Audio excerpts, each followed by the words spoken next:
Welcome back to my new blog. আজকের ব্লগটা হবে নিচ্ছে মজাদার একদম থামাদার ব্লগ, সিলিংত মশলা ছাবানোর।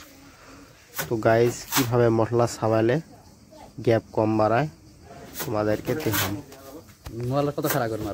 ভিডিওটা শেষ অবধি থাকবে, তারপরে বুঝতে পারবে।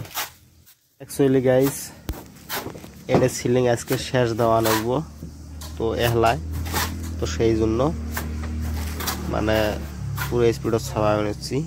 তোমরা লক্ষ্য রাখবে সিলিংটা যদি শুকনো হয় তোমরা অল্প ভিজিয়ে নিবে, পানি দিয়ে ভিজে নির পরে ভালো করে পুরো খোলাটা যেটা দিবে, খোলাটা যাতে মোড়া হয়, মশলা মারার অসুবিধে হবে না, মশলা আটকিব বেশি।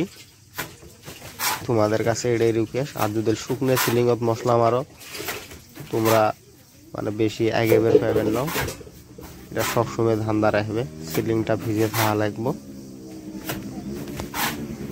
সিলিংত মশলা ছাবাইলে তোমরা সবসময় একদম চাপ করে ছাবাবে, তারপরে পাট্টা মারবে, গ্যাপ কম বাড়াবা। আর এটা কথা সবসময় চিন্তা করবে, মশলাটা চাপ করে ছাবাবে।